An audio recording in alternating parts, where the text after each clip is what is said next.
Regarde-nous, 25 ans, ce n'est plus tout à fait pareil déjà. Je sais, tu vas me dire, ça n'est pas encore vieux, mais ça pourrait le devenir. Tu as vu mes yeux, tu as vu ta peau, et le cheveu blanc chez un tel. Regarde-nous les casseroles que l'on traîne, les photos sur leur mur et ces piles de lettres. Je suis sûr que parmi les tiennes, j'en ai signé quelques-unes. Tu as vu nos cœurs, tu as vu le désordre et ses effets sur un tel. Tu as vu mes yeux, tu as vu ta peau et le cheveu blanc chez un tel. Regarde-nous, tout ça pour te dire que nous laissons. Bonsoir, quelle joie de vous retrouver. Joie qui contraste avec la mélancolie du morceau qu'on vient d'entendre. Nous voici donc entrés dans la 25e édition de Cité Philo, cette belle aventure de la pensée initiée par Gilbert Gassman et Léon Vischnien. Entre la première édition en 1997 et aujourd'hui, ce n'est plus tout à fait pareil déjà, pour reprendre ces paroles de la chanson de Superflu que nous venons d'entendre. Mais ce qu'il y a de commun à chacune des éditions, c'est l'enthousiasme et l'exigence. C'est ce que le président de notre association, le philosophe Arnaud Goeniche, appelle la passion de la pensée et de son partage. Cette passion de la pensée et du partage, c'est avec le philosophe Philippe Sabot que nous allons la vivre, et c'est avec émotion qu'il me revient de présenter Philippe Sabot, qui nous a fait l'honneur d'accepter notre invitation à assurer la leçon inaugurale du thème qui anime le premier quart de siècle de Cité Philo, fiction. Philosophe, professeur de philosophie contemporaine et sciences humaines à l'Université de Lille, dont il est par ailleurs vice-président chargé de la recherche, Philippe Sabot est également président du centre Michel Foucault, qui regroupe partout dans le monde des chercheurs internationaux qui travaillent autour de l'œuvre de Michel Foucault. Présenter Philippe Sabot comme philosophe, c'est trop peu dire. Le mot philosophe est trop indéterminé. Pour comprendre pleinement en quoi et comment Philippe Sabot vous êtes philosophe, comment la philosophie prend forme et se manifeste dans votre travail, je dirais que la philosophie se décline chez vous en trois volets différents mais indissociables. Vous êtes d'abord un auteur, l'auteur de nombreux ouvrages consacrés pour l'essentiel à Michel Foucault et à Judith Butler, mais vous ne vous contentez pas de les commenter, vous contribuez à les rendre disponibles pour les lecteurs. Vous les rendez disponibles par l'exercice de la traduction, vous avez notamment traduit Judith Butler, et vous les rendez disponibles par l'exercice critique du travail d'édition. Vous avez participé à l'édition des œuvres complètes de Foucault dans la Pléiade. Plus récemment, et pas plus tard qu'hier, vous avez fait paraître aux éditions du Seuil une édition critique consacrée à un premier projet de thèse de Foucault autour de la notion de monde chez Husserl. Cet ouvrage, Phénoménologie et psychologie, 1953-1954, fera l'objet d'une rencontre dans le cadre de Cité Philo le jeudi 25 novembre à la Mèche, la Maison européenne des sciences de l'homme et de la société, en présence de la philosophe Elisabetta Basso. Ce qui se dessine à travers ces deux grandes figures de la philosophie contemporaine, que sont Foucault et Butler, je dirais même ces deux grands interlocuteurs pour vous, c'est tout un volet de votre travail. Je pense à la partie de vos travaux consacrés à la philosophie sociale, à la philosophie politique et éthique. Vous êtes notamment attaché à la question des processus de subjectivation, comme à celle des vulnérabilités. En outre, vous développez aujourd'hui la thématique très importante de la vieillesse et la question de la fin de vie. Alors, à ce premier aspect de votre travail, s'ajoute celui consacré aux pratiques d'écriture, au pluriel, et la précision est importante, et au rapport entre philosophie et littérature. Ces questions ont fait l'objet de votre thèse, sous la direction de Pierre Macheret, grande figure de la philosophie française et figure importante de l'Université de Lille, ainsi que d'une habilitation à diriger des recherches sous la direction du philosophe Francis Wolff. Cela me conduit tout naturellement au deuxième volet de notre rapide portrait. Votre philosophie n'est pas seulement de nature scripturale, elle ne s'épuise pas dans votre statut d'auteur, elle est également présente dans le jeu des filiations et des transmissions. La philosophie n'est pas seulement invention et construction d'idées neuves, elle est aussi argumentation et transmission. J'ai évoqué votre travail avec Pierre Macheret et votre ancrage dans ce qu'il appelle la philosophie au sens large. Une philosophie qui ne se contente pas de commenter les grands auteurs, mais qui est attentive aux problèmes qui prennent forme dans le monde. De disciple, vous êtes devenu maître. Mais on ne passe pas du statut de disciple à celui de maître en répudiant ce que l'on a été. En réalité, nous ne cessons jamais d'être le disciple de celles et ceux qui ont contribué à être ce que nous sommes devenus. Mais on passe du statut de disciple à celui de maître par l'acte de transmission. Votre parcours, comme votre sensibilité, vous conduisent aujourd'hui à transmettre, c'est-à-dire à former de jeunes philosophes. Vous enseignez à l'Université de Lille, je l'ai dit. Vous y dirigez de nombreuses thèses de doctorat, dont beaucoup ont déjà été menées à soutenance. Je ne citerai que deux noms, ceux de Karine Bocquet et Florence Gravas, deux philosophes très engagés dans Cité Philo et qui ont cette année participé à la construction du thème de l'édition 2021 que j'ai eu le plaisir de copiloter avec Frédéric Gendre. Vous êtes un auteur, un traducteur, un passeur et un maître. J'en viens à présent au troisième volet de ce portrait et à notre thème fiction. De votre travail sur les rapports entre littérature et philosophie, on peut en lire les résultats dans de nombreux articles et ouvrages. Vous analysez, pour en comprendre la logique et les structures, les rapports complexes qui se nouent entre la littérature et la philosophie. J'ai remarqué en vous lisant que vous employez souvent le mot nouage, qui me paraît jouer dans votre philosophie le rôle d'un véritable concept. Nous aurons peut-être l'occasion d'en discuter. Loin de faire droit à une opposition stérile entre ce qui d'un côté relèverait d'un régime fictionnel et ce qui d'un autre côté relèverait d'un régime de vérité, vous montrez combien la philosophie gagne à, je vous cite, prendre au sérieux l'activité spéculative qui se joue dans les textes littéraires. Activité qui, en retour, reconduit la philosophie à devoir interroger la façon dont elle forge ses propres concepts. Mais ce travail de confrontation entre littérature et philosophie ne peut se faire au détriment de la spécificité de chacune de ces manières textuelles de produire du sens. J'en donne un exemple, parmi bien d'autres possibles. Je le tire d'un de vos livres qui fut longtemps introuvable et qui a été heureusement imprimé, réimprimé en juin dernier. Ce livre s'intitule « Philosophie et littérature, approche et enjeu d'une question » et est paru donc au PUF, aux Presses universitaires de France. Dans une analyse saisissante consacrée au célèbre livre de Gilles Deleuze, Proust et les signes, vous élaborez quelque chose comme une théorie de la double fiction. Deleuze essaie dans ce livre, Proust et les signes, de mettre au jour, dites-vous, la vision du monde proustienne, qui serait au travail dans le roman à la recherche du temps perdu. Mais en fait, Deleuze ne lit Proust qu'au travers de sa propre philosophie, commentant Proust, non pas comme un roman de Proust, mais comme ce que vous appelez un objet de réflexion fictif. Et dans une phrase particulièrement frappante dans le contexte de notre travail sur la fiction, vous écrivez « La fiction romanesque se trouverait en quelque sorte redoublée par une fiction théorique, se présentant comme l'original ou le modèle dont elle procède.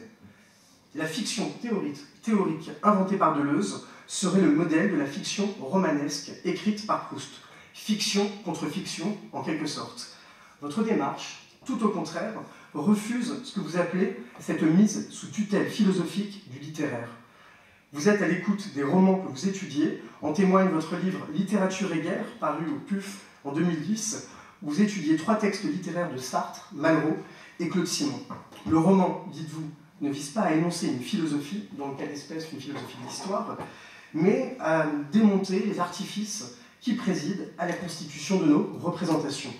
Le roman, concluez-vous, nous aide à mieux voir le monde, non pas tel qu'il devrait être, mais tel qu'il est.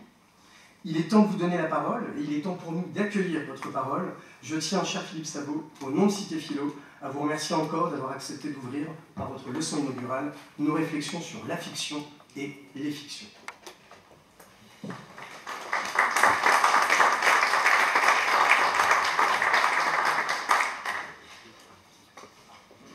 Merci beaucoup. J'aurais dû me relire, mais je crois que relire avant de lire, parce que j'y parle sans doute plus de la fiction que je ne pensais. Alors, je voudrais évidemment remercier les organisateurs de Cité Philo, et tout particulièrement Nassim, de m'avoir proposé de prononcer cette conférence inaugurale dans le cadre de ce très beau programme consacré à fiction. Alors c'est un honneur, je mesure le poids, mais c'est aussi un défi parce que la notion de fiction est difficile à cerner et évidemment à traiter. Alors, les organisateurs de cette manifestation ont bien compris cette difficulté et ce défi lorsqu'ils ont ajouté prudemment un S à fiction, comme vous voyez ici, même s'il est entre parenthèses, il est bien là, pour laisser justement aux fictions, plutôt qu'à la fiction, la possibilité d'étendre et de compliquer leur signification au fur et à mesure des interventions qui leur seront consacrées. Alors, dans ma propre intervention, je ne vais pas faire autre chose que de mettre au jour cette complexité pour essayer d'en tirer quelques leçons, si c'est possible, et surtout pour amorcer une discussion avec vous. Pour introduire mon propos, je rappellerai tout d'abord que la première difficulté à laquelle on est confronté, en tout cas à laquelle j'ai été confronté lorsque j'ai cherché à aborder cette notion de fiction, c'est sa redoutable polysémie et également la grande variété de ses champs d'apparition et d'usage. Bien entendu, il est tentant, pour contourner cette difficulté, de privilégier l'un des sens particuliers de cette notion, peut-être le plus évident, peut-être pas d'ailleurs, celui de la fiction littéraire, pour en explorer les multiples aspects et pour construire une grille d'analyse conceptuelle robuste, prête à en démonter les rouages et à en manifester la subtilité. Dans le champ des études littéraires, on trouve ainsi une discipline à part entière, la narratologie, elle-même une sorte de branche de la poétique, qui s'efforce de fournir ce cadre d'analyse permettant d'aborder rationnellement les procédés fictionnels, en mettant en particulier l'accent sur ce que la fiction fait au réel, c'est-à-dire en mesurant le décalage qu'elle instaure à l'égard de la réalité et en étudiant les effets qu'elle escompte et qu'elle produit à partir de ce décalage.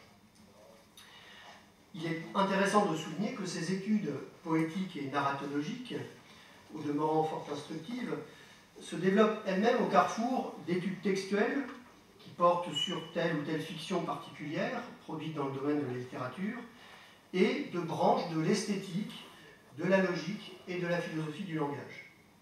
Le recouvrement de ces différentes disciplines signale déjà à lui seul la complexité des questions relatives aux fictions, qu'il s'agisse du statut logique ou épistémologique de l'énoncé fictif, de la manière dont il construit des êtres, des lieux, des personnages ou des intrigues, de la place de cet énoncé dans l'ordre des énoncés, fictifs et non fictifs, ou encore de l'effet qu'il produit, intentionnellement ou non, dans le réel et sur l'esprit de ceux qui s'y trouvent confrontés. Alors, on retrouvera dans la suite de mon propos certaines de ces questions, même si mon objectif n'est pas évidemment d'en produire une synthèse, il faudrait plusieurs vies pour ça, donc je m'en tiendrai à la limite de cette intervention et d'un abord ou d'une approche plus circonscrite.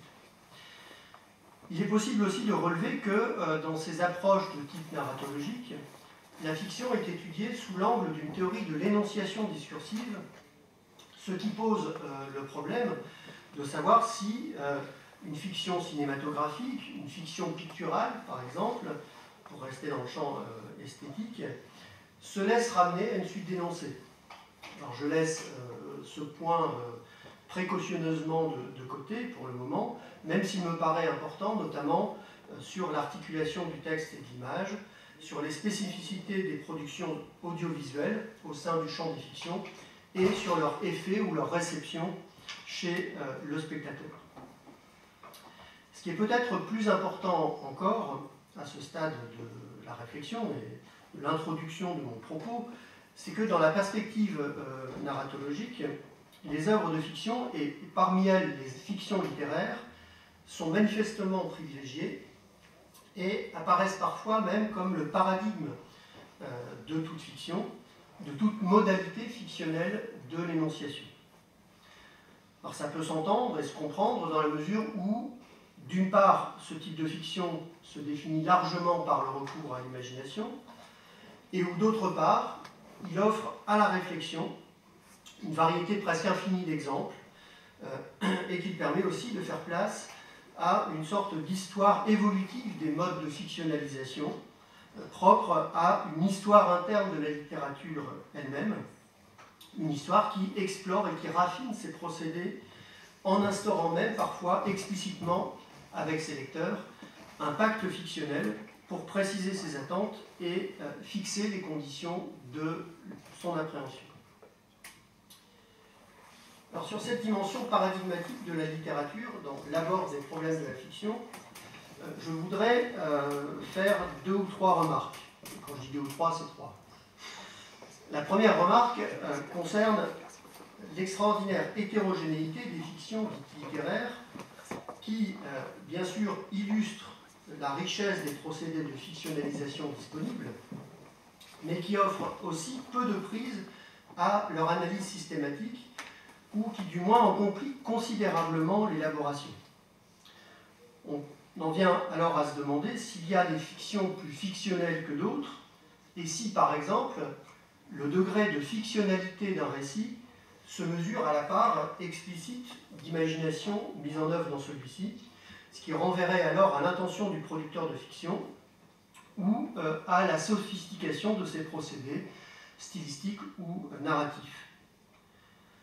Alors pour illustrer cette sophistication de la fiction, on peut penser aux fictions de Borges, consignées dans l'ouvrage éponyme, Fiction, au pluriel, sans parenthèse, et en particulier à ce texte étonnant et drôle, intitulé Pierre Ménard, auteur du Quichotte, un texte qui date de 1939. Donc ce texte, qui se présente modestement comme une note biographique sur un auteur méconnu dénommé précisément Pierre Ménard, ce texte interroge, dans une veine parodique et réflexive, la nature même du texte de fiction à partir de la variation de son auteur. Le texte du Quichotte, de Cervantes, réécrit à l'identique à quelques siècles d'écart par Pierre Ménard, ne devient-il pas, finalement, un autre texte, un texte différent de son original? Voici comment Borges, ou du moins, soyons prudents, le rédacteur de cette note sur Pierre Ménard, présente le projet de ce dernier. Je cite donc les fictions. Ceux qui ont insinué que Ménard a consacré sa vie à écrire un Quichotte contemporain ont calomnié sa claire mémoire. Il ne voulait pas composer un autre Quichotte, ce qui est facile, mais le Quichotte. Inutile d'ajouter qu'il n'envisagea jamais une transcription mécanique de l'original, il ne se proposait pas de le copier, son admirable ambition était de reproduire quelques pages qui coïnciderait mot à mot et ligne à ligne avec celle de Miguel de Cervantes. Fin de la citation. Et dans la suite de cette note biographique sont cités des passages qui reproduisent effectivement mot à mot et ligne à ligne le texte de Cervantes. Donc on a affaire à un type de fiction, ici au second degré, si l'on veut, qui permet de rappeler et de souligner l'espèce de mixte de référentiel et de fictionnel qui sans doute travaillent la plupart des textes de fiction et qui leur donnent leur propre consistance, ce qui brouille un peu plus les critères d'analyse du fictif. Est-ce que le fictif n'est pas alors caractérisé par cette espèce d'impureté constitutive? Cette impureté est même poussée jusqu'au paradoxe dans l'exemple que je viens de prendre, puisque dans ce cas donc, de la fiction de Borges, le référentiel sur lequel prend appui la fiction est doublement fictif. Pierre Ménard, présenté avec tout le sérieux possible comme un auteur authentique, même sa bibliographie qui est déroulée dans la note, n'a sans doute jamais existé que dans l'esprit de Borges. Et surtout, l'œuvre majeure de cet auteur fictif repose sur la reproduction littéraire d'une autre œuvre de fiction, le Quichotte de Cervantes, qui d'ailleurs, j'y reviendrai, met elle-même en scène, à travers les aventures de son personnage principal, une interrogation sur le rapport du fictif au réel. Une deuxième remarque, qui prolonge en un sens la précédente, consiste à relever que si, au sein même de la littérature, les régimes fictionnels sont déjà extrêmement variés, et donc difficiles à cerner et à classer, cette variété et cette difficulté non seulement compliquent et traversent la classification des genres littéraires, mais elles se retrouvent aussi au-delà du champ de la littérature, et si on veut même des arts, dans la mesure où l'usage des fictions renvoie à des champs d'application très variés, aussi variés que la connaissance scientifique, la philosophie ou le droit. Cet usage prend place dans des modes de raisonnement et d'argumentation propres à ces différents domaines. La question se pose alors de savoir ce qu'il peut y avoir de commun entre ces différents usages de la fiction, et aussi la question se pose de savoir si le profit que l'on cherche à en tirer dans chacun de ces registres de discours ou de pratiques est raisonnable ou exagéré, voire infondé, et même, pourquoi pas, dangereux. Alors, pour se convaincre de la pertinence de cette dernière question, il suffit d'évoquer, seulement en passant, mais c'est important quand même de le signaler, la prolifération contemporaine des fake news, des alternative facts et des théories complotistes que ces fake news et ces faits alternatifs alimentent à l'ère dite de la post-vérité, qui est peut-être, mais n'allons pas trop vite, l'ère de la fiction généralisée. Ce dernier point permet de formuler une ultime remarque qui concerne de manière générale l'évaluation ou l'appréciation des types de fiction mobilisés dans les différents registres que je viens de mentionner. Littérature, art, philosophie, sciences, droit. Force est de constater que cette appréciation est contrastée et qu'elle mobilise des enjeux cruciaux pour notre réflexion, en même temps qu'elle permet de mieux cerner ce qu'il faut entendre par fiction. Si en effet on cherche à définir celle-ci, encore de manière très imparfaite, mais large ou même de manière commune, on est tenté de procéder de manière négative ou par défaut, en situant la fiction du côté d'énoncé ou de texte comme système d'énoncé ou d'image, qui représente, dans la forme justement d'image, de texte ou de récit, des événements qui ne sont pas réellement survenus, qui n'ont pas de correspondance dans le monde actuel, mais en les faisant passer pour réels. Cette définition, qui met l'accent sur l'écart que la fiction entretient avec ce qui est supposé former la réalité, ouvre la voie à une analyse des procédés de fictionnalisation qui produisent justement cet écart et qui lui donnent la consistance d'un monde fictif, un monde dans lequel on est en quelque sorte immergé, c'est-à-dire d'une certaine manière, dont on est susceptible d'être captif dès lors que ce qui est fin passerait pour réel, voire pour vrai. On comprend de cette manière que la fiction n'est pas seulement le problème d'une élite cultivée et lettrée, mais que sa problématisation peut ouvrir sur les enjeux d'une manipulation de l'opinion dans le cadre de ce qu'on appelle l'idéologie, ou dans le jeu des fausses informations que j'ai mentionnées, lesquelles ne sont fausses que pour ceux qui y sont attentifs et ont les moyens de rétablir la vérité des faits, mais qui passent pour vraies si l'on n'y prend pas garde ou si l'on n'a pas les moyens d'accéder à la vérité. À partir de là, deux questions se posent de manière plus précise qui vont orienter la suite de mon propos. Ces questions sont convergentes, du moins j'espère qu'elles vous apparaîtront comme telles, et elles correspondent, de mon point de vue, à des perspectives distinctes prises sur la fiction. D'abord, du point de vue du récepteur de la fiction, lecteur, auditeur, spectateur, on pourra en effet se demander si l'immersion fictionnelle, qui semble faire partie de son efficacité propre, ne correspond pas à un régime de croyance ou d'illusion, et de plaisir attaché à cette croyance et à cette illusion, un régime de croyance et d'illusion qui est susceptible d'aliéner ceux qui y sont soumis, ou du moins d'altérer leur discernement, leur jugement, quant à la distinction du réel et du fictif. Cette question, qui concerne les effets de la fiction sur notre discernement ou notre capacité critique, renvoie alors à une autre interrogation, très ancienne, mais qui conserve toute sa pertinence, et qui concerne cette fois le rapport de la fiction à la vérité. Pour reprendre une formulation de Jean-Marie Schaeffer, cette interrogation comporte elle-même une double dimension. Une dimension comparative, si on se demande en quoi la fiction se distingue de la vérité, par quelles opérations elle s'en écarte, mais comment aussi elle s'y rapporte d'une certaine façon, même si c'est négativement, et ce que Schaeffer appelle une dimension épistémique, si on se demande cette fois quelle est la vérité ou l'absence de vérité de la fiction. Il reste que dans ces deux cas, avec ces deux questionnements, c'est toujours à l'aune d'une norme du vrai, de la vérité comme norme de jugement, que l'on demande des comptes à la fiction.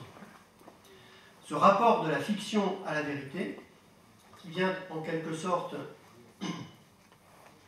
doubler et surdéterminer le rapport du fictif au réel, mérite qu'on s'y attarde, non seulement pour rappeler la persistance des interrogations qu'il sous-tend, mais aussi pour les déconstruire au nom d'une autre appréhension du fictif et des fictions envisagées dans leur variété. Si la fiction renvoie en première intention à des énoncés ou à des représentations issues de l'imagination,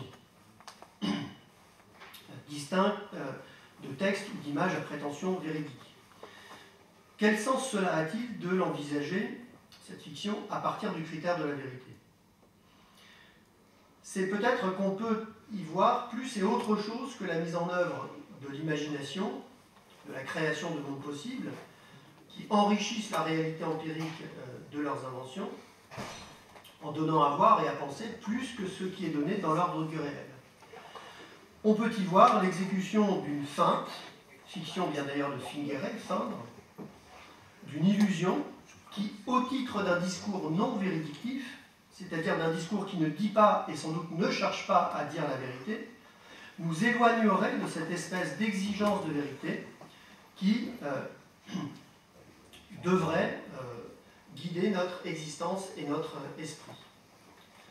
Alors on reconnaît dans ce propos, à travers ce propos, le thème platonicien de la condamnation du poète, soupçonné d'inventer des personnages, d'inventer des mensonges, pardon, et par là de mettre en péril l'édifice moral et social de l'éducation et de la cité. Le poète, au fond, ne vaut pas mieux que le sophiste. C'est un manipulateur dangereux, aussi bien par ses réalisations que par l'exemple qu'il donne d'une vie qui ne serait pas vouée intégralement à la vérité. Pire, il fait passer ses mensonges pour la vérité et trompe ainsi ceux à qui il s'adresse. Alors cette condamnation d'inspiration platonicienne des œuvres de fiction mérite sans doute d'être nuancée ou approfondie, sans entrer dans l'étude stricte des textes platoniciens. D'abord, on peut rappeler que Platon entretient lui-même une relation complexe à ce qui constitue le ressort de la fiction, à savoir l'imitation. Dans La République, où on trouve la condamnation de l'imitation poétique, on trouve également une relative clémence à l'égard d'une imitation qui serait véridique et qui serait orientée vers des sujets nobles, notamment lorsqu'il s'agit de raconter la vie des hommes vertueux, ceux dont la vie doit servir d'exemple pour les autres. Par ailleurs, on relèvera également que Platon use lui-même régulièrement de fiction, il est vrai non mimétique, sous la forme de mythe, pour rendre compte de manière détournée de certaines vérités qui se dérobent à un accès direct. Par conséquent, le détour par la fiction semble pouvoir constituer une voie efficace d'accès au savoir, à la condition, bien sûr, de n'être qu'un détour, qu'un moyen pour accéder à la vérité. Mais, troisième point, cela montre justement que la vérité, dans l'ordre théorétique de la contemplation ou dans l'ordre pratique, reste le critère déterminant, voire exclusif, pour juger de la valeur et de la finalité des discours comme des pratiques. C'est alors le rapport mimétique lui-même qui fait l'objet de la critique, dans la mesure où ce rapport induit par nature la possibilité d'une tromperie qui nous éloigne aussi bien du réel que de cette espèce de chemin de la vérité, garantissant l'accès à ce que le réel a d'essentiel et qui dépasse infiniment sa présentation empirique. On pourrait ajouter, quatrième point, que cette tromperie est d'autant plus dangereuse qu'elle prend appui sur une confusion malsaine et le plus souvent entretenue de l'apparence et de la réalité, dont la fiction, une fois qu'elle est mise en œuvre, ne permet plus d'effectuer le partage, voire dont elle s'ingénie à effacer jusqu'à la nécessité du partage. Donc là où le philosophe use de manière parcimonieuse de mythes, en se livrant à une sorte d'expérience de pensée et en opérant de manière limitée et maîtrisée dans la logique d'un discours de vérité, qui contrôle les conditions de validité formelle du mythe lui-même, le poète est soupçonné d'échapper à ces instances de contrôle, de discrimination, pour plonger son auditeur, son lecteur, son spectateur, dans un monde fictif qui n'obéit qu'à ses propres règles de constitution et de validation, et qui se referme inexorablement sur des esprits captifs.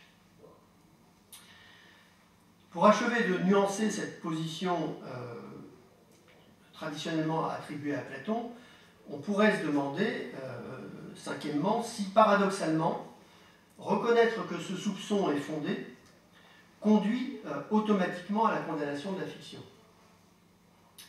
Il existe en effet une autre tradition d'analyse des pouvoirs de la mimésis, issue d'Aristote, qui permet d'envisager la fiction moins comme le produit d'une relation confuse et trompeuse entretenue à l'égard du réel, que comme une manière, finalement assez libre, de faire des expérimentations sur nos émotions, ce qui est le principe de la catharsis. Selon cette autre voie d'analyse, on comprend alors que la fiction ouvre au fond, et ouvre bien la possibilité de comprendre la nature des choses en examinant leur représentation, y compris mimétique. Alors je ne vais pas m'engager dans cette espèce de gigantomachie qui oppose la poétique aristotélicienne à la liturgie platonicienne. Déjà dit comme ça fait peur.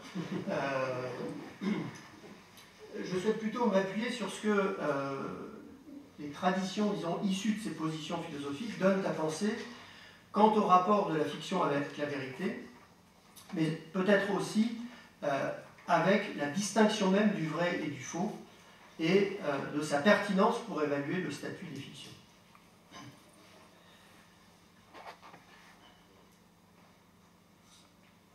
Dans cette perspective, il est utile de revenir un instant sur l'ambivalence de la fiction, envisagée autrement que sous l'angle exclusif de son rapport à la vérité, ou du moins de son rapport à une vérité elle-même considérée avant tout sous l'angle de la mise en adéquation d'un énoncé, d'un système d'énoncés, et d'un réel préexistant. Cette ambivalence opère, il me semble, à deux niveaux complémentaires. À un premier niveau, on dira que la condamnation d'une mimésis poétique accusée de s'éloigner de la vérité des choses et de tromper sur ce qu'elle représente du réel est instructive dans la mesure où elle revient à reconnaître, peut-être paradoxalement, que sous ou derrière le danger identifié, il y a ou il reste un besoin profond de fiction, comme si donc la réalité ne nous suffisait pas, comme si elle ne nous satisfaisait pas complètement. On pourrait trouver une expression de ce besoin et de l'insatisfaction qu'il traduit dans l'articulation que Jean-Paul Sartre propose de l'imaginaire et du réel, à la fois dans l'essai consacré à l'imaginaire, mais aussi dans la production littéraire, romanesque et théâtrale de Sartre.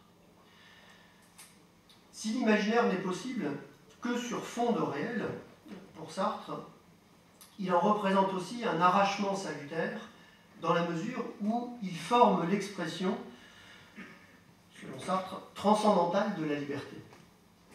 Je cite Sartre à la fin, dans la conclusion de son essai sur l'imaginaire. L'imagination n'est pas un pouvoir empirique et surajouté de la conscience, c'est la conscience tout entière en tant qu'elle se réalise. L'irréel, ajoute Sartre un peu plus bas, est produit hors du monde par une conscience qui reste dans le monde, et c'est parce qu'il est transcendantalement libre que l'homme imagine. Fin de la citation. Donc cette liberté ne s'exprime en effet que dans la forme d'une rupture avec l'enchaînement nécessaire des choses auxquelles nous condamne le réel. Les œuvres de fiction, qui pour Sartre ne se réduisent pas aux fictions littéraires, ne sont donc pas seulement des agréments contingents dont au fond nous pourrions nous passer, elles sont le point d'appui indispensable de notre liberté, elle-même envisagée dans sa dimension de rupture créatrice. Alors c'est vrai, Sartre a par ailleurs considéré, dans Qu'est-ce que la littérature, notamment, que la littérature devait avant tout constituer un témoignage du réel et qu'elle devait s'engager dans la résolution des problèmes de son temps. Pour autant, il ne renonce pas à la fiction comme vecteur d'expression d'un rapport libre à ce réel historique que l'engagement des personnages qu'il imagine et qu'il met en scène vise précisément à transformer, suivant la dynamique d'un choix libre de leur conscience et même de leur existence tout entière.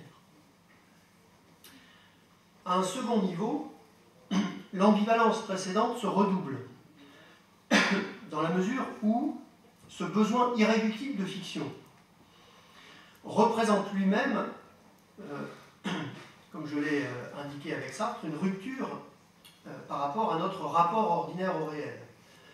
Et il comporte du même coup le risque de nous perdre dans un monde fictif, voire le risque de perdre le sens du réel en perdant la capacité de séparer clairement le fictif et le réel.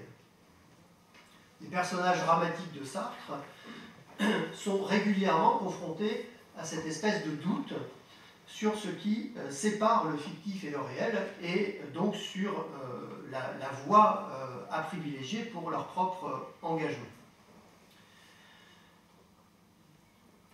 Don Quichotte, le héros de l'ouvrage éponyme de Cervantes, et non plus le titre du roman que Pierre Ménard réécrit, Don Quichotte représente la figure emblématique de cette confusion, de cette perte du sens du réel. Don Quichotte est présenté comme un lecteur, le lecteur de romans de chevalerie, qui ne peut s'empêcher d'appliquer à chaque situation à laquelle il est confronté les analyses, les interprétations constituées à partir de ces romans. Pour Foucault, qui accorde une place importante à Don Quichotte dans Les mots et les choses, Don Quichotte est un héros du même, confronté à la disparition des similitudes. Il s'évertue, écrit Foucault, de relever sur toute la surface de la Terre les figures qui montrent que les livres disent vrai. Ou encore, toujours Foucault, Don Quichotte lit le monde pour démontrer les livres. Et j'ajouterais, quand ça ne marche pas, il en renvoie la responsabilité non pas aux livres qui seraient faux, mais à des enchanteurs qui cherchent à nous tromper. Et comme les livres eux-mêmes parlent de la ruse de ces ensorceleurs, c'est bien la preuve que les signes inscrits sur le papier ressemblent à la vérité. Alors on pourra noter à nouveau que Don Quichotte est lui-même un personnage de fiction, que ses aventures rocambolesques et ses propres démêlés avec la fiction et son pouvoir de tromperie sont eux-mêmes mis en abîme dans un roman.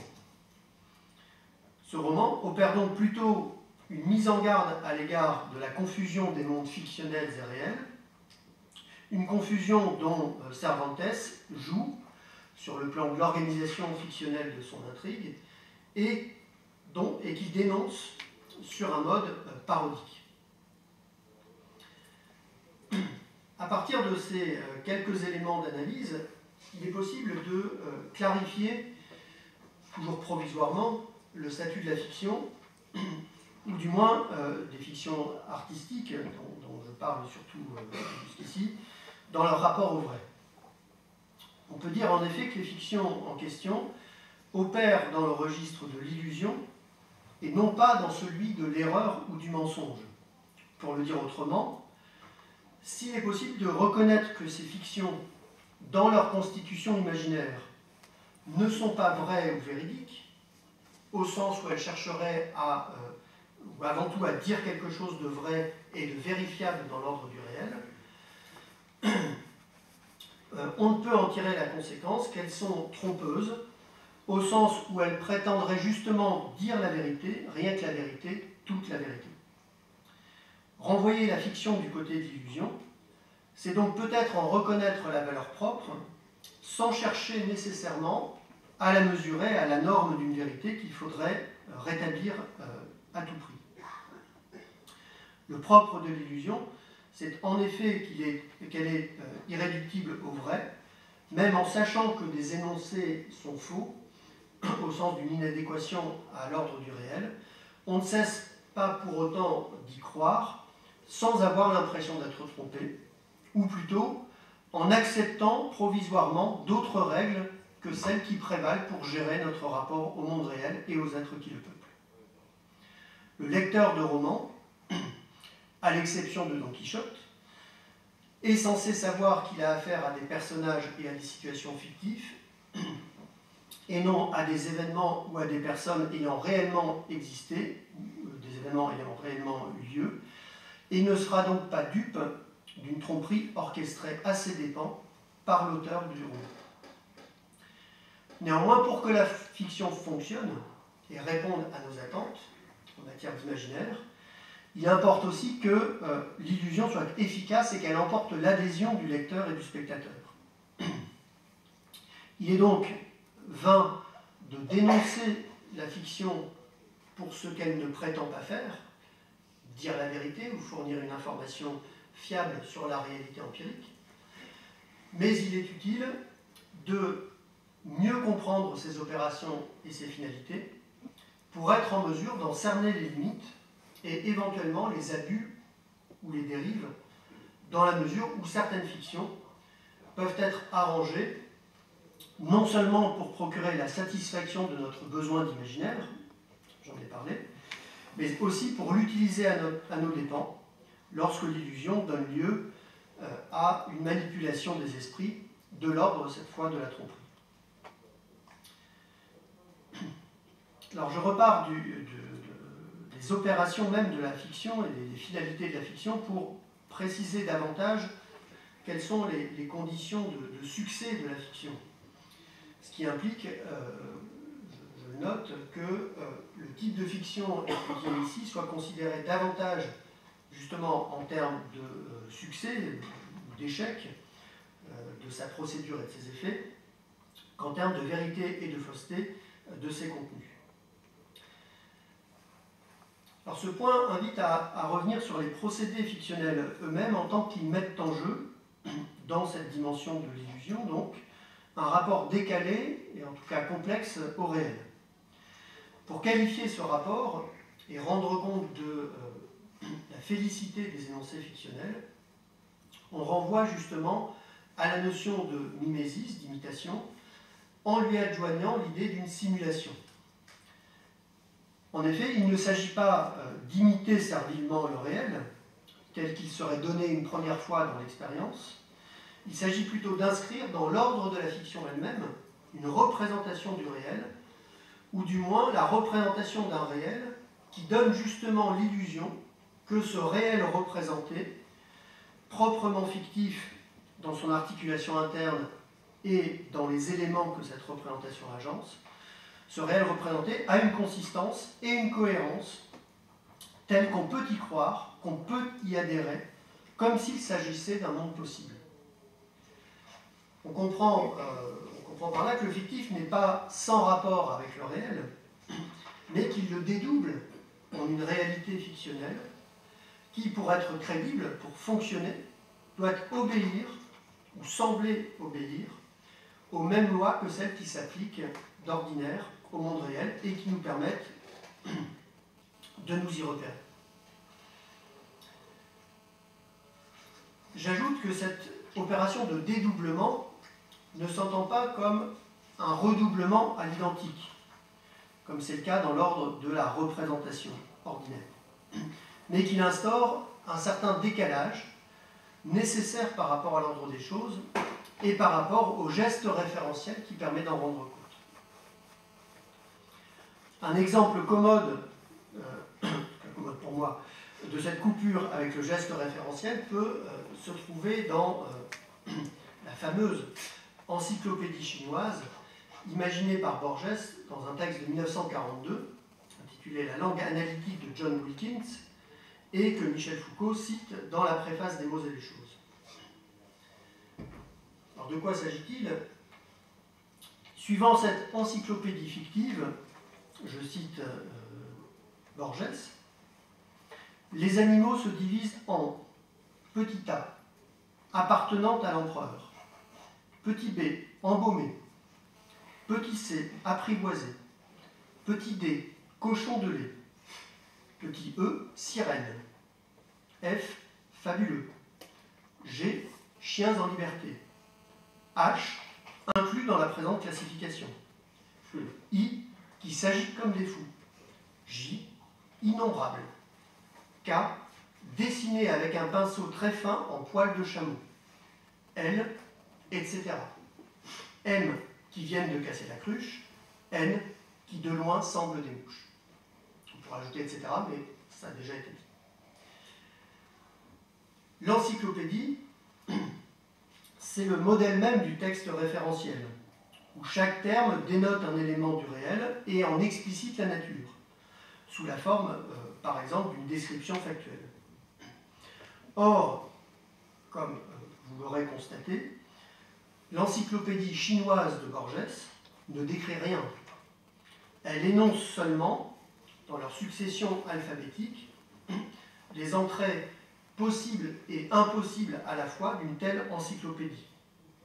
Chacun des termes juxtaposés aux autres renvoie, en un sens, à une distinction étanche entre des animaux bien réels, chiens en liberté, cochons de lait, et d'autres qui, comme le note Foucault, n'ont leur site que dans l'imaginaire.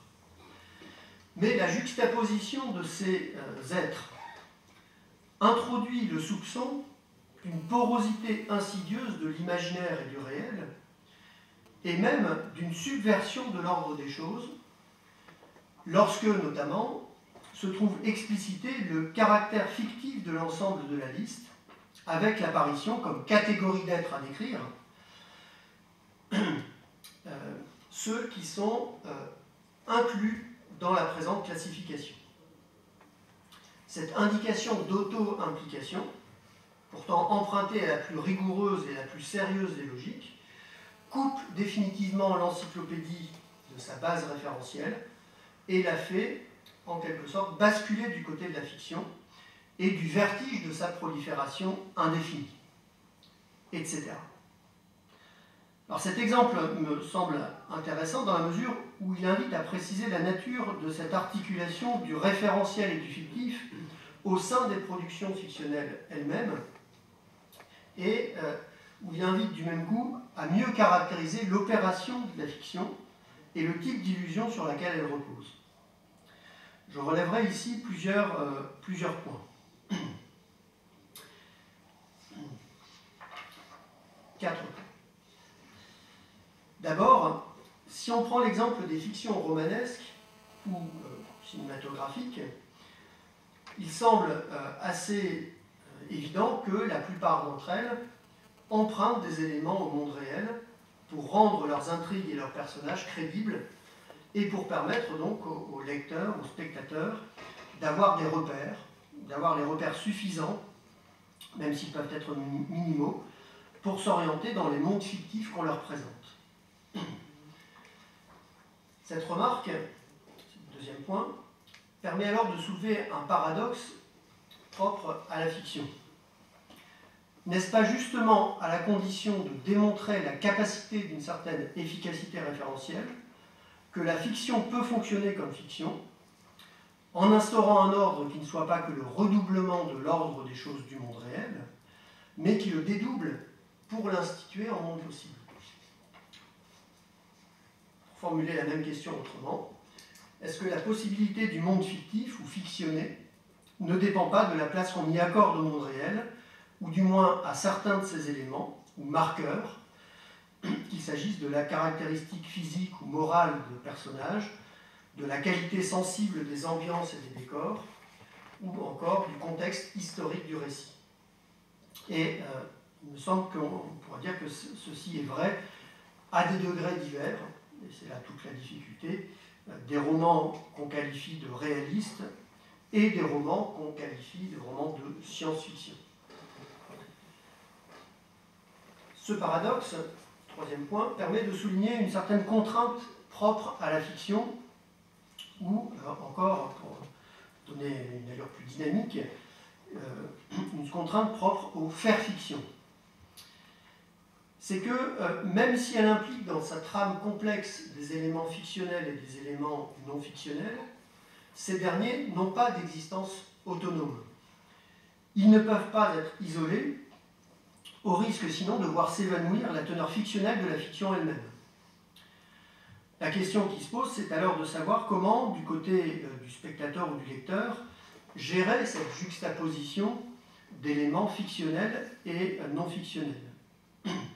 On peut imaginer une sorte de dédoublement de la lecture ou de la vision qui isole des énoncés d'ordre référentiel et leur attribue une valeur de vérité au sein même du monde fictif en train de se déployer. On peut penser également, c'est ce que propose Schaeffer, on peut penser également que l'œuvre de fiction doit s'entendre dans sa globalité fictive, dans sa constitution illusoire, à laquelle contribue, de manière locale et partielle, la valeur dénotationnelle de certains de ces éléments constitutifs.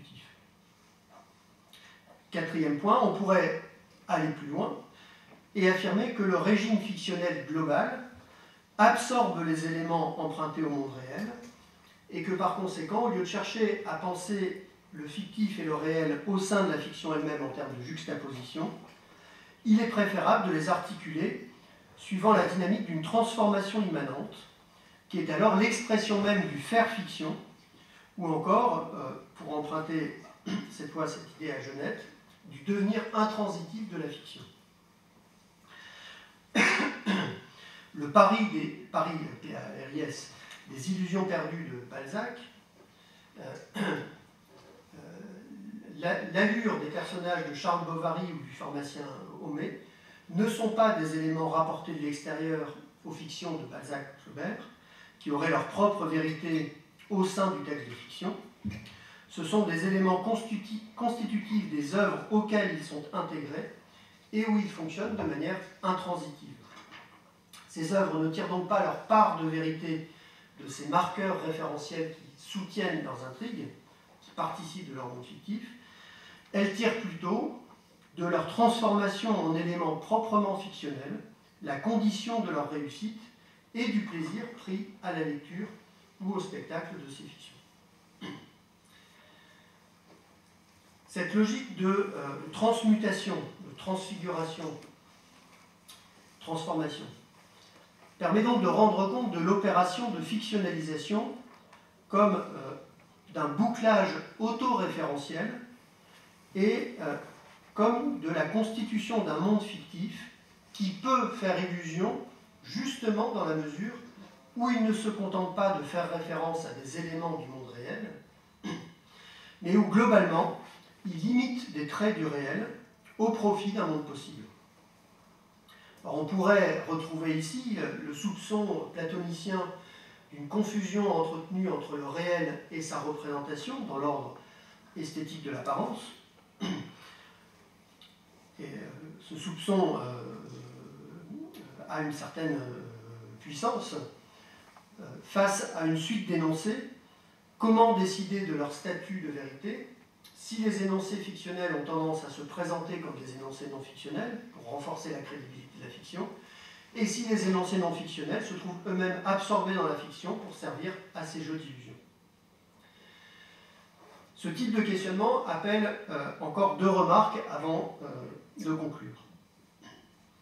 La première remarque, qui sera plus développée, invite à préciser l'articulation du fictif et du factuel, non plus au sein de pratiques discursives fictionnelles, comme je l'ai fait jusqu'ici, mais au sein de récits ou de pratiques discursives considérées traditionnellement comme non fictionnelles et ayant, de ce point de vue, une prétention légitime à la véridicité.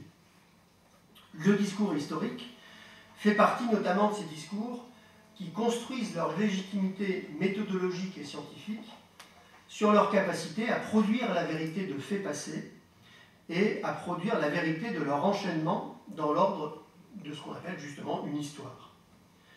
Alors pourquoi et en quels termes la question de l'annexion de l'histoire au champ de la fiction se pose-t-elle?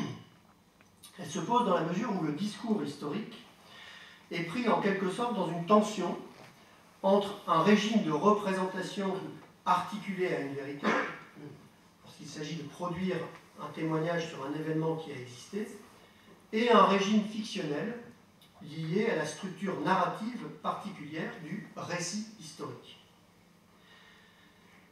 Michel de Certeau exprime particulièrement bien cette tension dans son ouvrage « L'écriture de l'histoire », notamment dans le chapitre consacré à la fiction d'histoire, ou encore dans Histoire et psychanalyse entre science et fiction. Le chapitre 4 de ce dernier ouvrage s'intitule « L'histoire, science et fiction ». Et je voudrais justement m'attarder un peu sur ce que de Certeau dit dans ce chapitre-là. De Certeau rappelle d'emblée que, pour l'historien, je le cite, « fiction est un mot périlleux ». Et il souligne comment l'historiographie s'est efforcée justement, pour acquérir ses lettres de noblesse, de tracer une frontière entre l'histoire et les histoires, c'est-à-dire entre l'histoire de l'historien et ses histoires, multiples et denses, issues des mythes et légendes de la mémoire collective, ou même ces histoires qu'on se raconte d'une génération à l'autre et par lesquelles se transmettent les traditions. De cette manière, le travail historiographique, basé sur l'examen critique des documents d'archives et des témoignages du passé, n'est pas directement de l'ordre de la véridiction, mais plutôt, écrit de Certeau, de l'ordre de la falsification. Il s'agit en effet d'abord, je le cite, d'enlever de l'erreur aux fables, ou encore, ça c'est moi qui l'ajoute, à la manière du fact-checking contemporain dans le domaine de l'information, de diagnostiquer le faux. L'historien, je cite de Certeau, creuse dans le langage reçu la place qu'il donne à sa discipline, comme si, installé au milieu des narrativités stratifiées et combinées d'une société, tout ce qu'elle se raconte ou s'est raconté, il s'employait à pourchasser le faux plus qu'à construire le vrai, ou comme s'il ne produisait de la vérité qu'en déterminant l'erreur. De ce point de vue, ajoute de Certeau, dans l'élément d'une culture, la fiction est ce que l'historiographie institue comme erroné, se taillant ainsi un territoire propre. Alors, il me semble que dans ces quelques lignes, de Certeau décrit bien cette espèce de résistance à la fiction qui occupe le travail et l'esprit de l'historien. Il s'agit de faire en sorte que le récit historique ne puisse pas être tenu pour un récit de fiction, qu'il ne soit pas démis de sa prétention, sinon à dire le vrai, du moins à se démarquer du faux, que la fiction véhicule jusque dans les récits ordinaires de la tradition, mais aussi, on pourrait l'ajouter, dans les biographies historiques, qui se confondent parfois avec des romans d'apprentissage ou des autobiographies déguisées. voir toutes les biographies historiques que publient nos élites politiques au moment des élections pour s'identifier avec un personnage justement et raconter leur propre trajectoire personnelle et politique.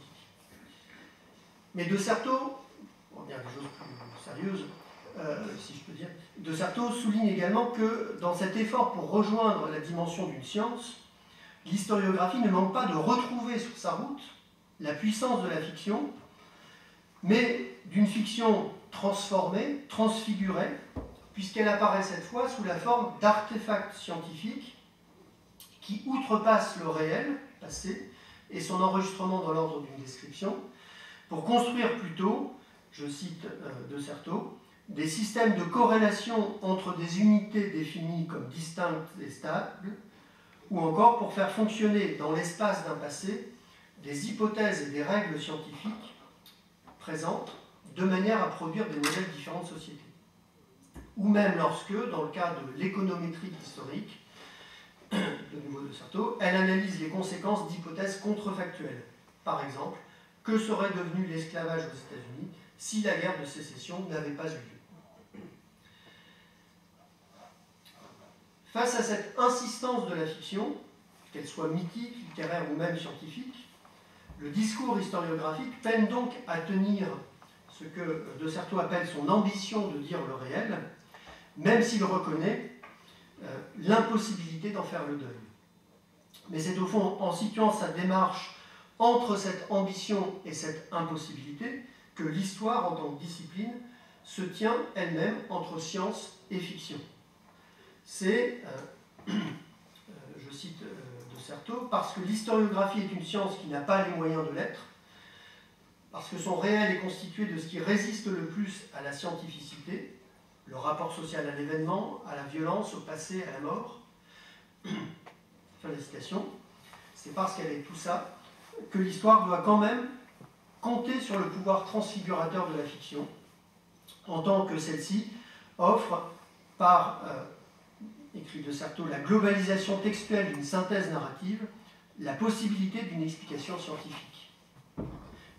Même si, j'ajoute, cette explication se donne dans la forme du vraisemblable et du comme si. La position de Certeau me paraît intéressante dans la mesure où elle marque à la fois l'affirmation de la force référentielle des assertions, avec la revendication du réel, et l'obligation de dire ce réel en empruntant les ressources d'un discours fictionnel qui sert les objectifs scientifiques de l'historiographie. Alors on comprend dans ce parcours que propose De Certeau que la fiction dont il est question ici n'a plus les mêmes caractéristiques que la fiction littéraire ou artistique dont il a été question précédemment. Cette fiction historienne vaut avant tout comme structure d'articulation du discours historique en vue de porter son réel à la représentation et à l'intelligibilité d'une explication qui est susceptible de l'éclairer. La fiction fonctionne donc comme un moyen, non comme une fin en soi. Elle n'est plus intransitive, elle est devenue transitive. Elle vient suppléer par défaut les incertitudes épistémiques qui grèvent le travail historiographique en tant qu'il a affaire, inévitablement, c'est son métier, à des événements passés, à des témoignages et à des traces lacunaires, à des représentations indirectes. La fiction, ici, limite donc son autonomie, telle qu'elle éclate par ailleurs dans la fiction artistique, en maintenant au premier plan la logique ou la visée véridictionnelle de ce travail et de ce discours historique. La fiction vient à l'appui d'un récit factuel et elle obéit à des règles d'usage qui l'empêchent de verser, moins complètement, du côté du récit fictif. Seconde et dernière remarque, l'historiographie telle que De Certeau la présente invite donc à borner le champ d'extension de la fiction artistique de manière, si je peux dire, externe, en lui substituant en quelque sorte le déploiement d'une fiction scientifique. Mais il est possible aussi de borner le champ d'extension de la fiction de manière interne par un contrôle de ses procédures et de ses effets. De fait, ce contrôle semble immanent au déploiement de la fiction elle-même.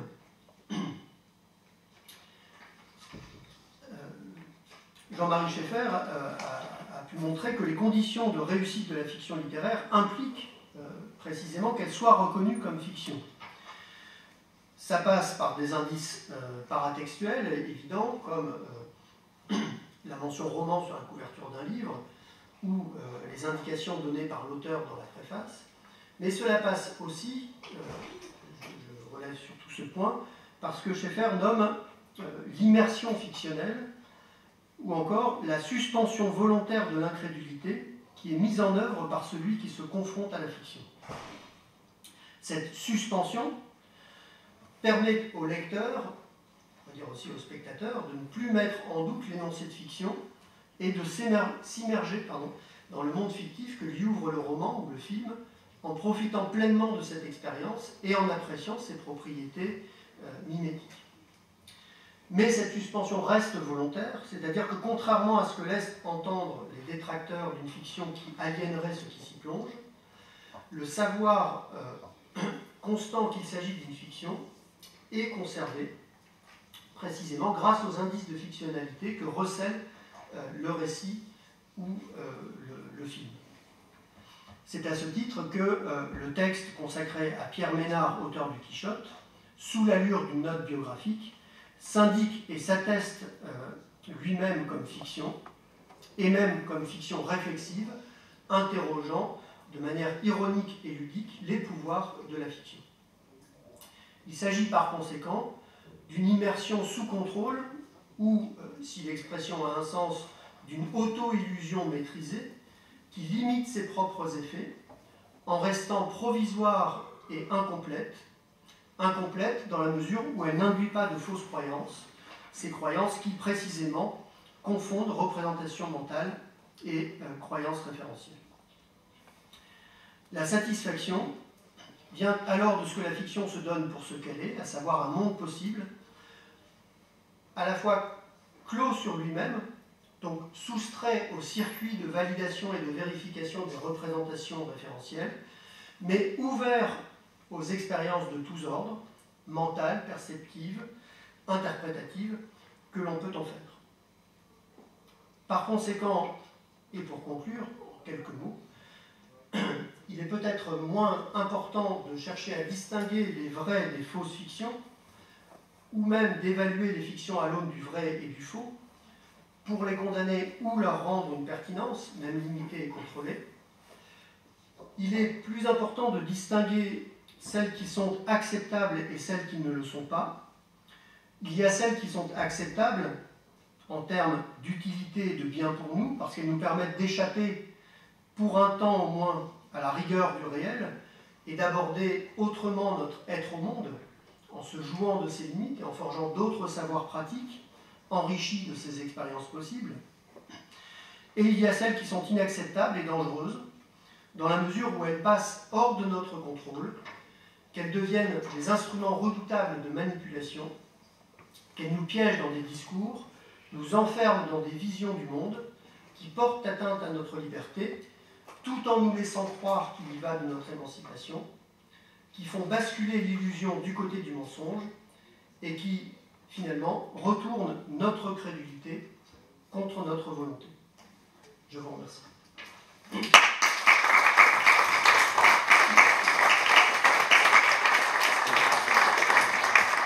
Je remercie Philippe Salvo pour ce brillant exposé qui amène évidemment beaucoup de questions et qui invite au prolongement et à la discussion partagée. Alors avant de donner la parole au public, je commencerai peut-être par 2 ou 3 questions. Alors, la première question que je souhaiterais vous poser, alors j'ai bien saisi l'importance de plutôt reconduire la question de la vérité, du rapport entre fiction et vérité à celle de ce que vous appelez une fiction acceptable ou une fiction non acceptable. Mais je me demande comment au regard donc, des procédés d'écriture, ce que vous avez analysé ce soir avec nous, comment ça fonctionnait avec les types de discours qui mêlent à la fois la fiction et le travail d'exercice, l'argumentation philosophique, par exemple. Je pense donc à un auteur comme Sartre que vous avez travaillé, lorsqu'il écrit La nausée, c'est assurément une fiction romanesque, mais s'y mêle aussi des considérations philosophiques. Donc dans quelle mesure il n'y a pas un brouillage aussi donc, entre vérité et fiction au sein même en fait, des pratiques d'écriture qui mêlent les deux? Je pense aussi à Rousseau, par exemple. Bon, c'est une question difficile parce que alors, je dirais que je n'ai pas voulu dire que la vérité n'avait pas de sens quand on parle de fiction. J'ai juste voulu alerter sur le fait que rapporter de manière exclusive l'évaluation des fictions à une norme qui serait celle du vrai nous amène à soit prêter trop à la fiction en disant qu'elle est la vérité plus que la vérité, bon. Soit à la renvoyer du côté de ce qui est une fausse vérité, donc qui nous trompe, et donc il faut se méfier. Donc pour ne pas disons, partir dans cette ligne-là de réflexion, j'ai préféré peut-être remettre la question de la vérité sous l'aile, si vous passez l'expression, sous l'aile de la question du rapport au réel, puisque en général dans le sens inverse que les choses se passent, c'est parce que la fiction ne rend pas suffisamment compte du réel qu'on la condamne à ne pas être vérité. Bon. Alors, vu sous cet angle-là, rien n'empêche, et il y a beaucoup d'exemples, Sartre en est un, mais Rousseau également et beaucoup d'autres, rien n'empêche à un auteur de fiction qui assume la dimension fictionnelle de son récit d'y introduire des éléments de réflexion philosophique, des éléments de réflexion tout simplement, il n'y a pas que la philosophie qui réfléchit, heureusement, des éléments de réflexion pour accompagner la fiction et pour lui donner aussi un autre sens. Alors, en ce qui concerne Sartre, c'est à la fois un bon et un mauvais exemple. Un bon exemple parce qu'il y a cette tendance de Sartre à toujours faire de la philosophie, même en faisant de la littérature. Et c'est un bon exemple parce que la manière dont le philosophique se loge dans le texte littéraire est toujours très intéressant. Alors, les réflexions dans La nausée, elles portent sur quoi? Elles ne portent pas... Alors déjà, qui les énonce? Celui qui les énonce, c'est un personnage. Donc, c'est pas Sartre qui délivre sa vérité de philosophe à travers la voix de quelqu'un. C'est un personnage qui vit une certaine expérience, dont je me garderai bien de dire que c'est celle de Sartre lui-même, il vaudrait mieux d'ailleurs pour Sartre. Donc il vit une certaine expérience, ce personnage, et qui réfléchit sur cette expérience. Donc ce qui est intéressant dans un roman comme La nausée, c'est que l'expérience de la réflexion est elle-même fictionnalisée. Non pas simplement en s'en tenant à son contenu, même si c'est une sorte de méditation sur la contingence du monde et sur la difficulté que l'homme a à trouver sa place dans un monde contingent qui lui échappe, etc. Bon, ce qui importe, c'est la place de ce type de réflexion dans un roman. La réflexion accomplit en quelque sorte quelque chose de fictionnel, c'est-à-dire amène des expériences d'un type nouveau pour le personnage lui-même, des expériences qui sont relatées à la fois à la première personne et puis dans cette espèce de récit second qui accompagne le récit de Roquentin lui-même. Donc il y a une sorte d'imbrication en fait, de la réflexion dans la fiction qui fait que la réflexion est fictionnalisée, qu'elle est complètement prise dans un régime fictionnel, et au fond, ce que je disais sur le réel, ou les éléments de réel, les marqueurs du réel qui sont absorbés dans la fiction, on pourrait le dire, il me semble, des marqueurs de réflexivité qui sont eux-mêmes absorbés dans la fiction et qui font partie du contrat fictionnel. C'est-à-dire que alors bon, je ne vais pas revenir sur l'histoire de la nausée, mais enfin, c'est quand même un roman qui a eu plusieurs titres et qui avait des titres très philosophiques, dont Sartre s'est débarrassé pour trouver finalement celui de la nausée, bon, qui dit ce qu'il dit, hein, mais qui exprime en tout cas cette forme de dégoût, qui est aussi, je pense, un dégoût par rapport à une réflexion qui serait, et que Sartre a stigmatisé ensuite, a dénoncé ensuite, qui serait en surplomb, qui serait une pensée, on pourrait dire idéaliste, qui viendrait dire justement la vérité des choses, au lieu de l'éprouver simplement comme l'éprouve Roquentin dans le roman de Sartre. Donc en tout cas, je dirais que la réflexion ou la réflexivité de nature philosophique est également absorbée dans le récit, en tout cas de Sartre. Bon, peut-être que pour Rousseau, il faudrait regarder les choses autrement, mais bon, je ne m'exprimerai pas là-dessus. Vous diriez que cette fictionnalisation donc, de la réflexion, pour reprendre votre expression, définirait adéquatement ce qu'on a longtemps appelé dans la tradition le roman philosophique ?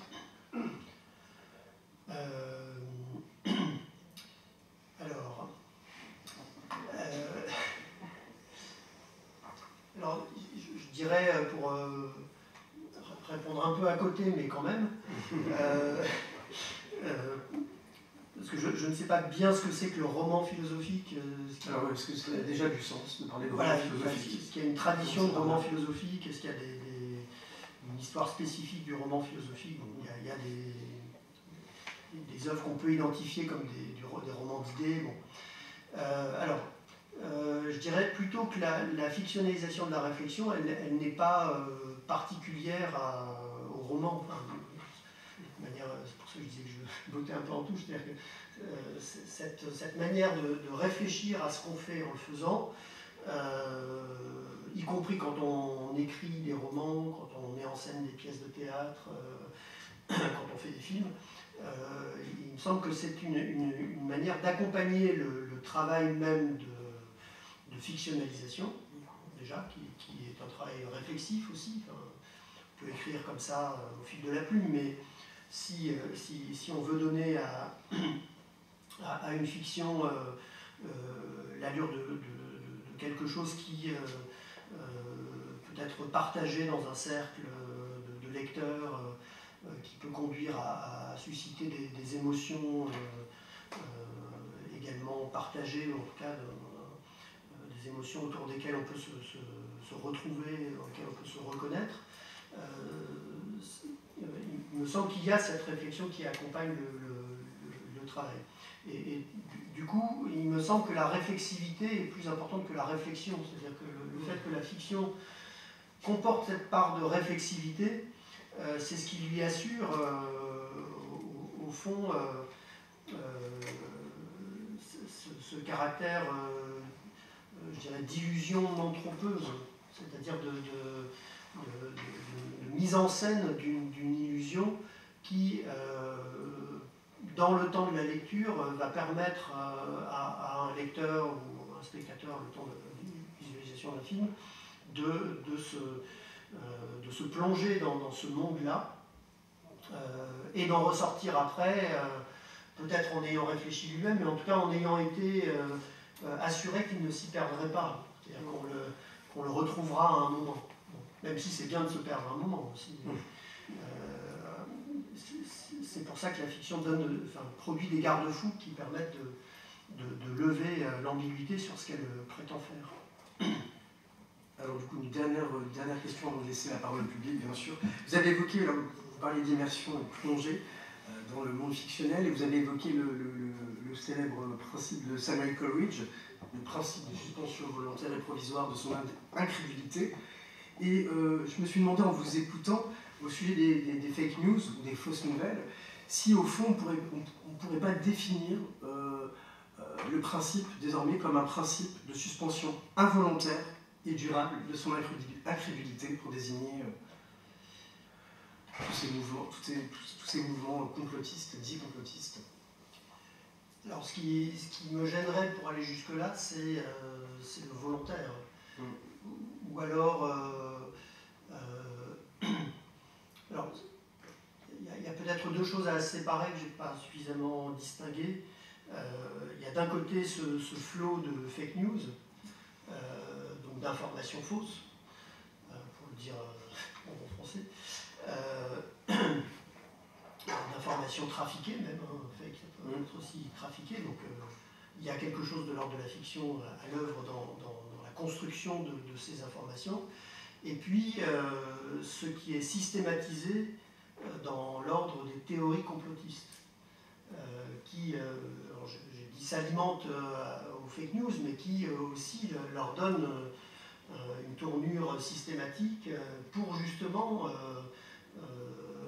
appeler finalement le lecteur ou l'individu tout simplement à se plonger volontairement et en y trouvant son compte dans ce type de théorie. Et au fond, ce qui attire, je fais peut-être la psychologie de bazar, hein, mais ce qui attire dans ces théories, c'est justement qu'elles font système et qu'elles offrent, au-delà des fake news qu'on voit apparaître ici ou là sur des thèmes très très variés, ces théories font système, c'est-à-dire qu'elles délivrent une vision du monde qui effectivement peut susciter l'envie de s'y plonger. Mais là on retrouve du coup l'ambivalence que je mentionnais au début de mon intervention, de ce besoin d'imaginaire qui nous pousse vers la fiction et parfois de manière excessive ou en ne prenant plus garde à la limite que la fiction indique par rapport au réel, auquel il faut par ailleurs revenir pour garder les pieds sur terre. C'est très important de garder les pieds sur terre. Alors, sinon on est comme le philosophe d'Aristophane qui tombe dans un trou parce qu'il a regardé. Un grand merci. Les questions donc sont à la salle.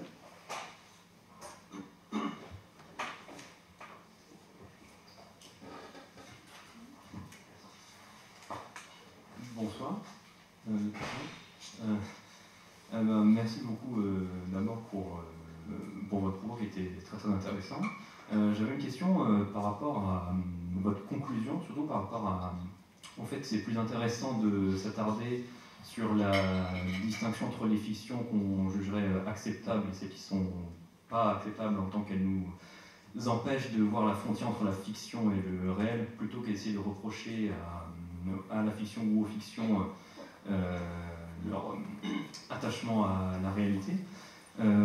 Comment justement procéder à cette distinction entre les fictions acceptables et celles qui ne sont pas acceptables, puisque précisément celles qui ne sont pas acceptables, c'est celles qui nous empêchent de voir les limites de la fiction. Alors c'est peut-être ce dernier point que je contesterai, si vous me permettez. Celles qui sont acceptables ne sont pas au point de nous livrer corps et âme à ce qu'elles proposent. Et peut-être que justement elles sont acceptables dans la mesure où elles nous laissent toujours une voie de sortie, une issue, ou qu'elles nous indiquent leurs propres limites dans leur présentation même. J'ai parlé donc de... J'ai parlé de ce texte de Borges. Vous voyez, la parodie, ça rend la fiction acceptable au sens où ça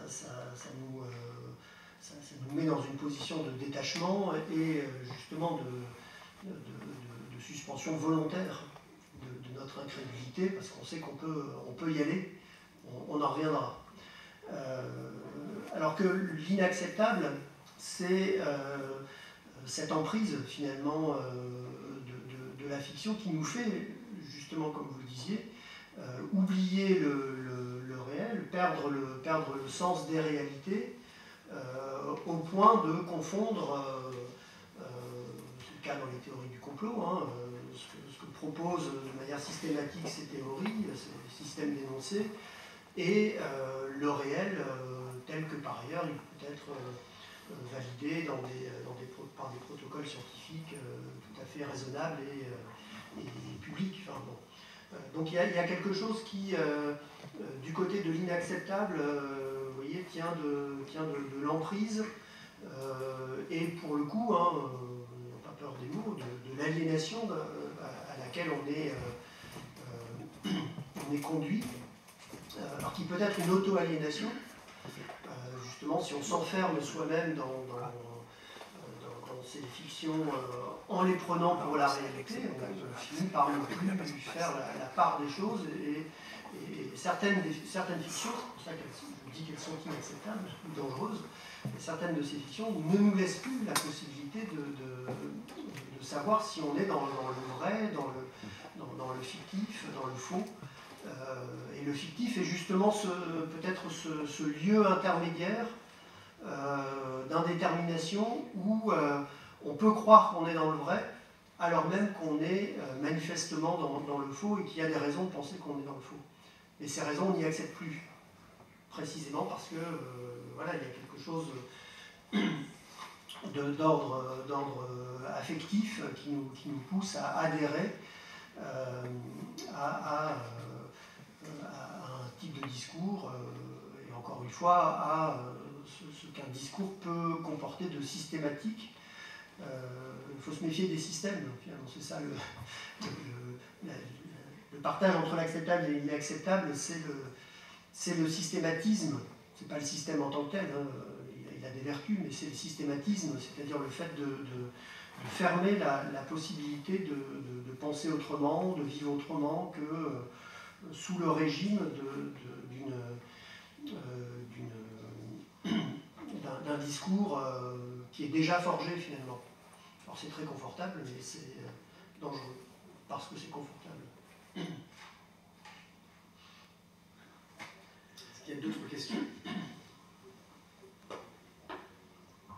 Oui, merci pour cet exposé très rigoureux. Je suis frappé par l'insistance que vous donnez à la référence au réel. Moi, j'aime bien la formule de Sartre, l'imagination, que vous avez citée. L'imagination est l'expression de la liberté de la conscience. Cette liberté de conscience, la conscience est créatrice, en particulier dans la littérature et dans le cinéma. Et cette création, elle permet de nous enrichir. Je prends un exemple très simple, Faust de Goethe. Bien sûr que ça n'existe pas, c'est une fiction. Hein. Passer la contracte de diable pour retrouver la jeunesse, alors qu'il est âgé, notre Faust, ça n'existe pas. Mais d'une certaine manière, on pourrait prendre d'autres exemples, hein, d'une certaine manière, ce texte nous éclaire considérablement sur la vie et nous dit peut-être éminemment plus de la vie que la réalité prosaïque et empirique. Donc il y a dans la littérature, dans le cinéma, une dimension de création, de l'imagination et une dimension de vérité. Une vérité qu'on ne peut pas réduire au simple fait de est-ce que c'est en rapport avec la réalité prosaïque quotidienne. Mais heureusement, je dirais, pour terminer, qu'il y a l'imagination. Merci. Merci. Alors, mon propos ne consistait pas à donner au réel le dernier mot. Comme si finalement le réel était ou la réalité était la pierre de touche de toute notre expérience, avec la richesse de cette expérience qui pour une part se situe dans l'ordre du réel, mais qui pour une autre part, et heureusement, se situe dans la dimension de la création, dans d'autres formes, dans l'ordre affectif, etc. Donc il ne s'agit pas de réduire au réel. Ça, c'est le premier point. Le deuxième point, c'est que finalement, ce que vous dites me convient à une condition. C'est-à-dire quand vous dites que ce n'est pas le réel, mais la vérité, finalement, cette expérience de Faust, pour prendre cet exemple, elle nous dit quelque chose qui touche à une vérité. Bon. D'accord, mais à la condition de requalifier la vérité elle-même. C'est-à-dire que si on se méfie de la fiction, c'est parce qu'elle elle déroge à une certaine vérité qui est, comme je l'ai dit à un moment, une conception de la vérité qui tient à l'adéquation de l'énoncé qu'on produit au réel qu'il vérifie. Bon, c'est très simple, mais c'est une définition assez standard de la vérité comme adéquation. Bon. Maintenant, il n'y a peut-être pas que cette forme de vérité. Et donc, là où je suis prêt à vous suivre, c'est que les fictions, quelles qu'elles soient, il n'y a pas que la littérature et le cinéma, il y a d'autres fictions, nous enjoignent finalement à aller chercher aussi d'autres formes de vérité. Et donc à nous décoller du réel. C'est là qu'on retrouve Sartre. À trouver l'impulsion dans la fiction pour nous faire prendre une autre perspective, non pas simplement sur le réel prosaïque, mais sur notre vie, qui parfois n'est pas seulement prosaïque, même si elle l'est aussi, mais elle a une densité affective, émotionnelle qui dépasse tout ce qu'on peut en dire simplement de manière prosaïque, justement. Donc, oui, la fiction nous fait accéder à une autre vérité, mais cette vérité, c'est une vérité, justement, qui n'est pas une vérité simplement d'adéquation, mais qui est une vérité d'expérience, mais au sens fort d'expérience, c'est-à-dire aussi, dans le cas de Faust, puisque vous mentionnez cet exemple très intéressant, une vérité d'épreuve. C'est-à-dire que c'est l'épreuve d'une vérité. C'est une vérité mise à l'épreuve dans le jeu de la fiction, de ses personnages, de l'intrigue, de ses bonheurs et de ses malheurs, de ce qui se passe de dramatique et de tragique même dans une intrigue comme celle-là. Donc l'épreuve de la vérité, ça me semble être une manière de rejouer autrement, dans l'ordre de la fiction précisément, ce que la liturgie platonicienne, pas seulement platonicienne, mais enfin la liturgie platonicienne avait pu produire dans l'ordre, disons, de l'émergence et de la manifestation d'une vérité au-delà du réel, d'une vérité métaphysique inaccessible à laquelle on a accès que par une sorte de flash, on pourrait dire, quand on est ébloui en sortant de la caverne. Bon. Donc il y a des régimes de vérité, et je pense que l'intérêt de la fiction, c'est précisément de nous rappeler qu'il y a des régimes de vérité et pas une manière et une seule de concevoir la vérité dans la forme de l'adéquation.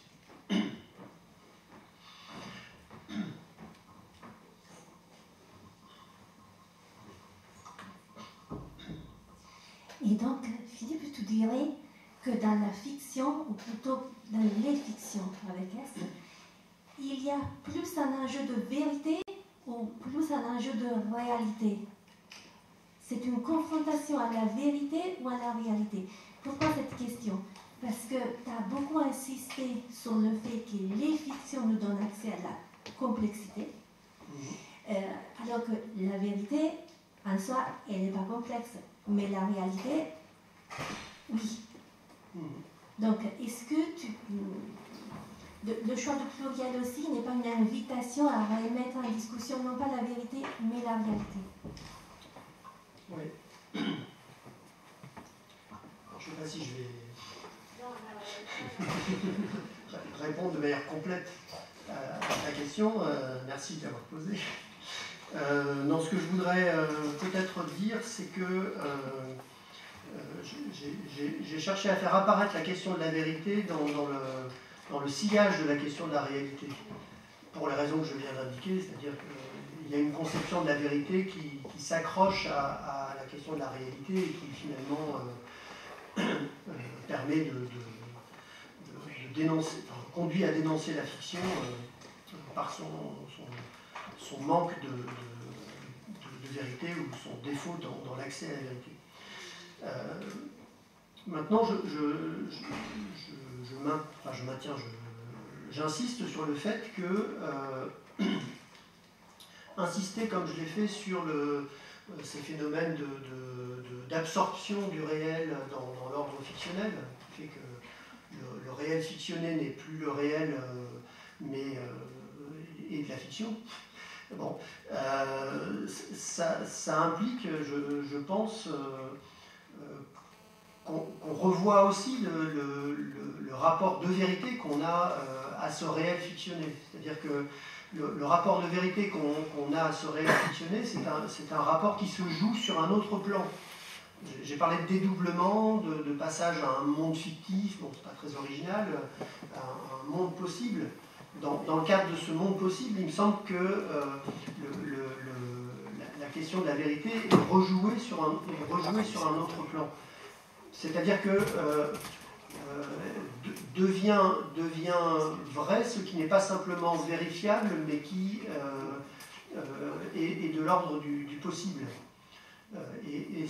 Et derrière cette idée d'une possibilité qui emporte la vérité, je pense qu'il y a cette dimension de transformation, alors qui est à la fois la transformation qu'opère la fiction elle-même, mais qui est aussi la transformation de soi comme lecteur, ou comme auditeur, comme spectateur d'une œuvre de fiction, à l'épreuve de cette fiction et du type de vérité qu'elle présente.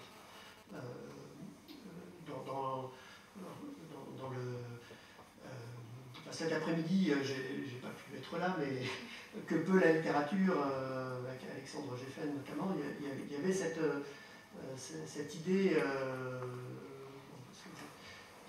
j'ai lu ce que fait Alexandre Geffen et j'apprécie beaucoup ce qu'il écrit. Il y a cette idée que la littérature ça va être très, très bête de le dire comme ça, mais nous apprend aussi à vivre. Et nous apprend à vivre, non pas en nous donnant simplement des modèles à suivre ou à ne pas suivre, hein. C'est pas ne faites pas comme Faust ou faites comme un tel. Bon, c'est plutôt qu'elle nous apprend à mieux comprendre le type de rapport à la vérité pratique que l'on a, le type de rapport que l'on a à sa propre vie en tant que pratique de vérité.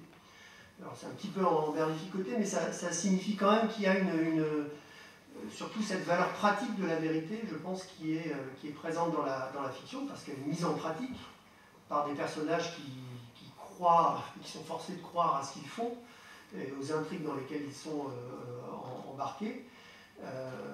Et cette mise en intrigue, finalement, elle nous embarque aussi, elle nous immerge, parfois elle nous submerge, dans la perspective de nous faire accéder nous-mêmes à peut-être une vérité qu'on ne soupçonnait pas sur soi, ou parfois sur d'autres. Donc elle nous amène à nous transformer nous-mêmes en transformant notre regard sur les êtres qui nous entourent, le monde dans lequel on vit. Ça ne veut pas dire qu'il faut aborder toujours la littérature avec un esprit de sérieux en disant avant d'ouvrir ce livre, je fais attention, il faut que je sois en forme parce que je vais apprendre quelque chose. C'est pas ça que je suis en train de dire. Mais c'est que justement, dans l'espèce de contingence de la lecture, qui fait qu'on passe d'un roman policier à un roman qui va nous bouleverser, ou un roman policier peut nous bouleverser aussi pour d'autres raisons, ou à une biographie, ou à des choses comme ça. Bon, dans cette contingence de la lecture, de l'objet que l'on ouvre, l'objet livre que l'on ouvre, et dans lequel à un moment on va se plonger, il y a quelque chose qui se passe ou qui peut se passer. Et ce quelque chose, il est, je pense, de l'ordre pas de la vérité, mais d'une vérité qui est en train de naître, de se produire, à laquelle on n'accédera peut-être pas avec un seul livre, sinon il va suffire d'en lire un seul et puis ça serait bon, mais une vérité qui naît et qui se développe, parce que les livres qu'on lit sont aussi des sédimentations dans notre mémoire de lecteur pour accompagner et enrichir les lectures suivantes. Ce ne sont pas toujours des lectures d'ailleurs de textes de fiction, mais aussi des textes de philosophie, dans les livres, des textes d'histoire, ou des textes ou pas de textes simplement, mais des expériences fictionnelles qu'on peut faire par ailleurs. Donc tout ça se sédimente et fait que cette sédimentation concourt à oui, je ne sais pas comment le dire autrement, non pas la vérification de quelque chose qui préexisterait, mais plutôt une vérité en train de s'élaborer et qui fait corps avec notre vie. Ce sont nos lectures, pas celles d'autres, même si quelqu'un d'autre nous parle de ces lectures, la valeur de vérité de cette lecture-là ne sera jamais la même que celle que l'on éprouve directement en se confrontant à un texte qui va nous faire rire ou pleurer, parfois les deux, au début et à la fin, ou ce genre d'expérience de lecture. Est-ce qu'il...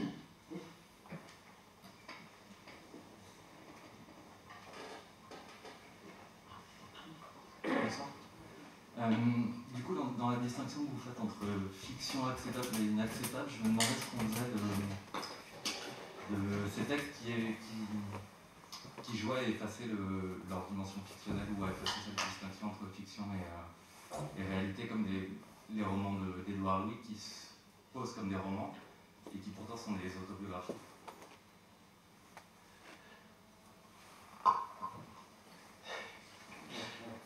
Alors si la question c'est est-ce que les romans d'Édouard Louis sont acceptables ou inacceptables, Joker. Non mais bon, en fait je pense que vous posez deux questions différentes, c'est pour ça que je ne vais pas répondre directement à celle que vous posez. Vous posez d'une part la question, dont on a déjà parlé, de cette séparation, de cette distinction entre l'acceptable et l'inacceptable, et puis vous parlez d'autre part d'un type de fiction qui ne se présente pas vraiment comme tel, autobiographique, mais qui l'est quand même. Bon. Alors sur ce deuxième point, je dirais que c'est le jeu, c'est-à-dire que dans la littérature, il y a énormément d'exemples, Édouard Louis n'est pas le premier, c'est peut-être regrettable pour lui, mais voilà, il n'est pas le premier à faire ce genre d'exercice, de style, on pourrait dire, où on fait autre chose que ce qu'on dit qu'on faisait. Bon, ça fait vraiment partie du jeu, c'est la dimension ludique de la littérature, et heureusement qu'il y a cette dimension ludique. Hein, on ne peut pas avoir plombé l'ambiance précédemment en disant que la littérature c'est quelque chose, on s'est engagé pour trouver une vérité. Bon, on lit aussi des romans, parler de romans, pour se confronter avec ce que j'appelais cette sophistication narrative, stylistique, dont peuvent user et parfois abuser les auteurs. Donc ça fait partie, je dirais, non seulement de l'acceptable, mais du nécessaire. C'est le propre de la fiction que d'avoir, dans cette variété indéfinie, qui est au moins le champ littéraire, mais je ne vais pas réduire la fiction à la littérature, ces possibilités infinies de varier les procédés au fond. Bon. Donc voilà, je préfère lire des livres de Loulipo que les romans d'Édouard Louis, mais il y a dans les deux cas, il faut le reconnaître, des procédés à l'œuvre. Alors, La question après qui se pose, c'est est-ce que ces procédés sont délibérément cachés au lecteur, mais si vous l'avez découvert, c'est que c'est pas si caché que ça, ou est-ce que ces procédés sont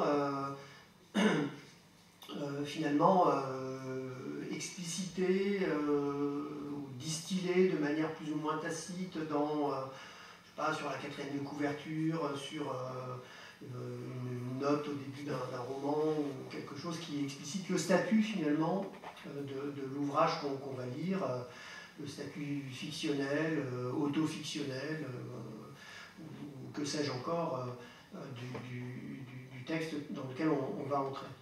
Donc la question de l'intention de l'auteur, qui est derrière la question ici posée, c'est celle-là, c'est celle de est-ce que l'auteur a l'intention de tromper son lecteur en lui proposant une marchandise frelatée, qui n'est pas celle pour laquelle il a déboursé une certaine somme d'argent,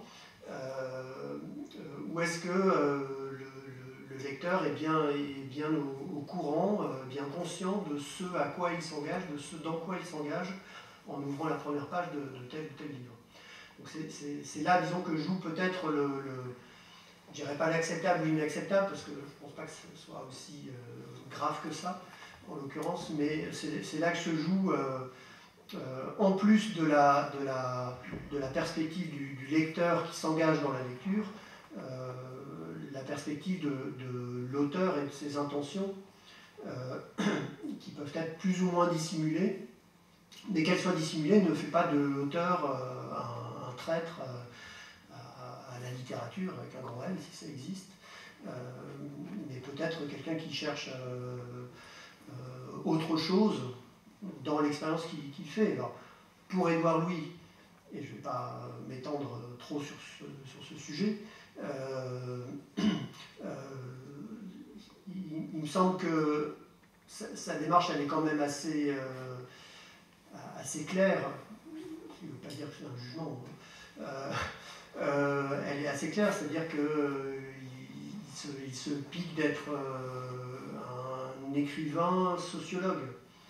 Donc sa littérature, ce qu'il écrit, il le voit comme une expérience qui est un petit peu intermédiaire entre ce que ferait un sociologue et ce que ferait un écrivain, c'est-à-dire quelque chose qui vise à expliciter dans des petits récits, qui ne sont jamais très longs, les récits de Louis,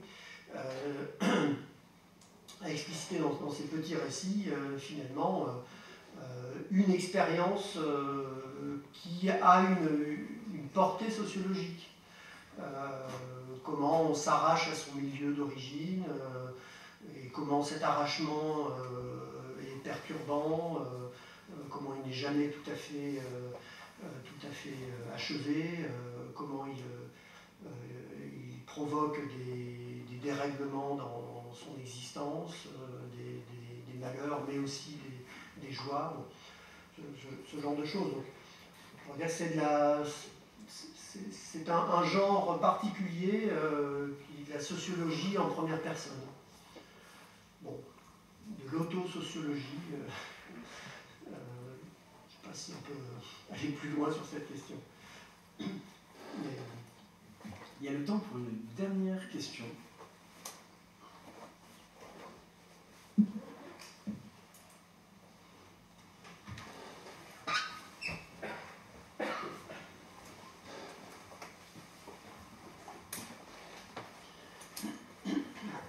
Bonsoir, merci beaucoup de votre exposé, de vos réponses, également. J'aurais une question qui a en relation avec notre titre, fiction. Pour vous, une croyance, c'est une fiction, c'est une réalité, et quelqu'un qui a la foi, il a une vérité ou une auto-illusion contrôlée ou maîtrisée. Je pense que c'est une phrase à vous que vous avez dit ce soir. Merci de votre réponse.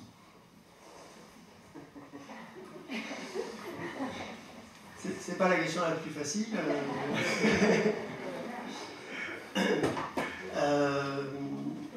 Alors là aussi, je dirais, je dirais qu'il y a deux questions, deux niveaux dans votre question. Il y a une première question qui est assez classique, qui est la question du rapport entre fiction et croyance. Bon. Il y a beaucoup d'études sur cette question de fiction et croyance, et notamment dans le registre philosophique. Il y a des études, notamment sur Hume, qui interrogent ce rapport entre croyance et fiction. Hume faisant partie des philosophes qui a présenté, au fond, la croyance dans certaines unités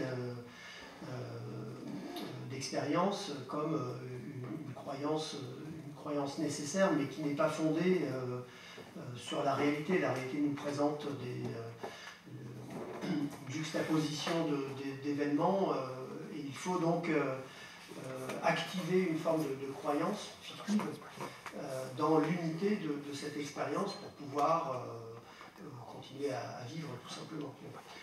Donc, c'est vrai qu'il y a ce registre-là de la croyance nécessaire et qui a l'allure d'une fiction, mais d'une fiction indispensable pour construire notre rapport au réel.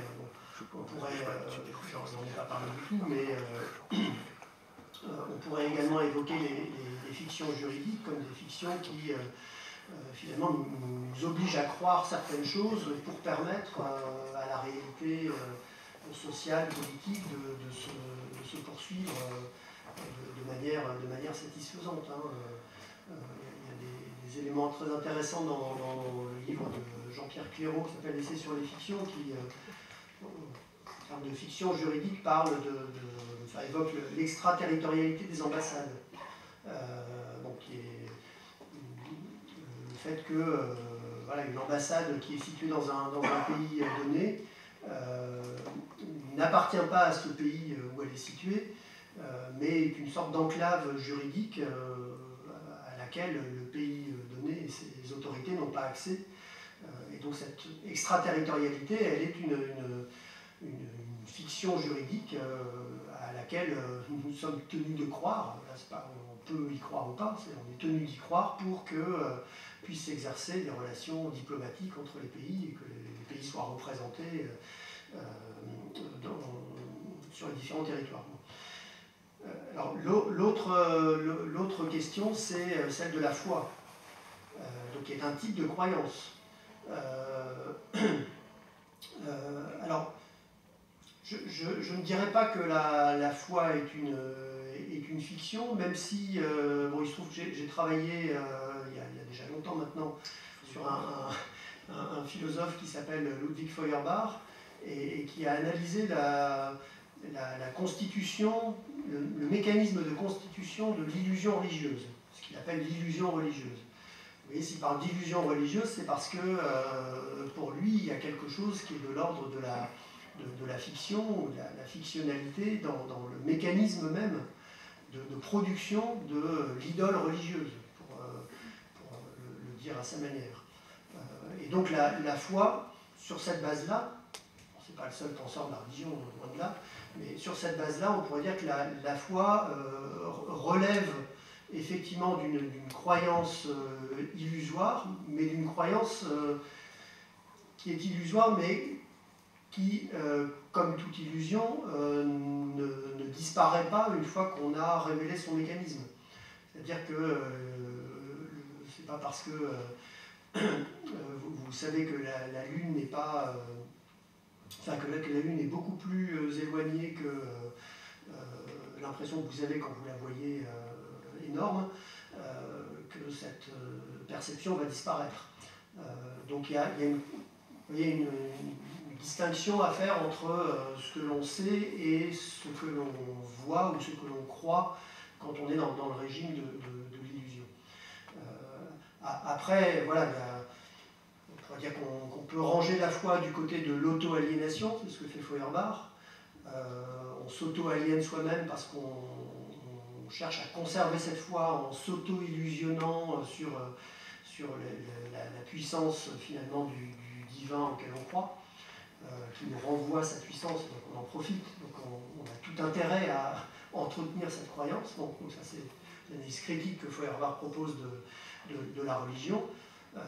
Après on peut aussi envisager la foi comme un acte qui n'est pas fictif, qui n'est pas illusoire, mais qui rencontre au contraire une conviction profonde